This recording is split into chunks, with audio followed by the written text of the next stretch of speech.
Kayla. It's Michael Dorr. I am responding to your assignment of the duty to warn and protect. So I really agreed wholeheartedly with everything you said.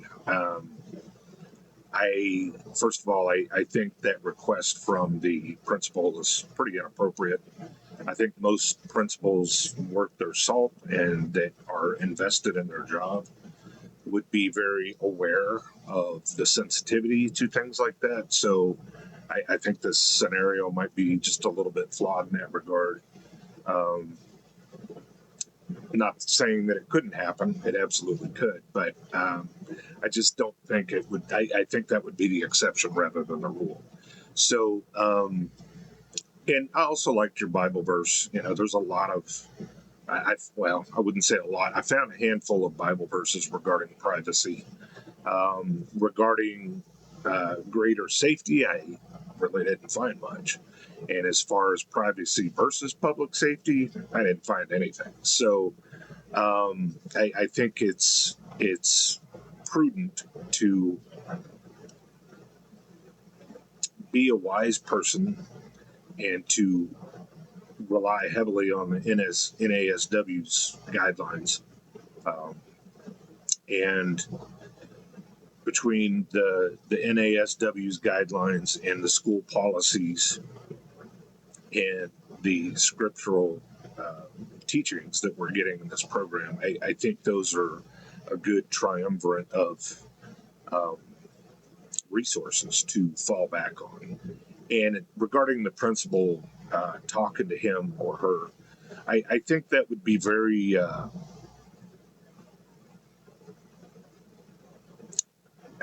what's the word I want to look for? I think it'd be very advisable to always keep a copy of the code of ethics with you and to give it to the principal.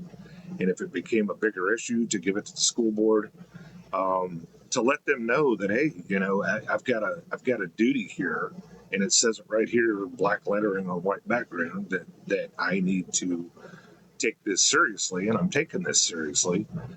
She just has not risen to the level of an imminent threat. But I would talk to her and I would let her know that you know, reacting that way is inappropriate. Teach her some coping skills, as you had said. I said the same thing in my paper, and I think that trying to get the family involved and start some family counseling, I think might be a good way to go, to try to get the parents to understand, even though they're in crisis, you know, they can't just forget about their daughter, because, you know, that could potentially create a larger crisis than the one they're currently facing. So, you know, it affects the entire family. And when something affects the entire family, I think the entire family needs to be in counseling. So whether they did that on the school through the school counselor, or if they did that in an outside agency, however that progresses, I think that should progress. Just so, the main reason being that, you know, she's not at school 24/7, and so that when she's away from school, her parents can kind of see some of these behaviors that we're seeing as professionals, and so that way there's eyes on her a lot more time away from school, that they're aware of what's going on. But you know, you would have to ask her, the student Maria, to allow the parents to come in and have family counseling. I think that would be a good step for the entire family, as well as letting Maria know just how serious it is when, in today's day and age, when, you know, you get frustrated with people and the slightest comment can bring a kid to violence. I mean, a lot of kids they just don't know boundaries these days. They don't have a lot of self-control. And, you know, to try to monitor that, I can understand the principal's concern, but I still think it's inappropriate for him or her to make that request carte blanche the way that the scenario puts it. And so for that reason, I probably would just keep several copies of the code of ethics with me for just for situations like that. So, but I really enjoyed your paper. It was straightforward, down to earth, very simple, very self-explanatory.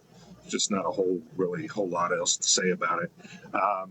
I found a handful of verses regarding privacy and all that in the Bible.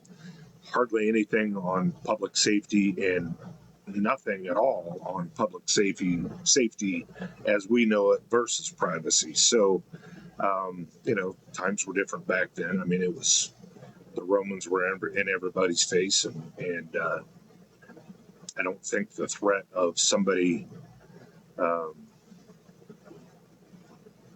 pulling out some sort of a machine gun back then and taking people out. I mean, times have just changed. I mean, technology's advanced, and there just wasn't the opportunities to wipe out masses of people like there are today. So, I think that may be why the Bible hasn't covered that. But I just I think the golden rule specifically really goes a long way to covering throughout the generations. And it's probably the most disregarded rule of the Bible. I mean, through the generations, I mean, how many people have been to church and people are gossiping and people, it's like, come on, it just people, they are Christian until they're not. And, they justify everything they do. And it's the best thing you can do is just to do exactly what this scenario is teaching and this program is teaching, and that's just to keep things quiet, keep things confidential, be a professional. And so I thought you nailed it. I thought you did a great job. So anyway, I hope you have a good next assignment, and we'll talk to you soon. Good luck. Bye-bye.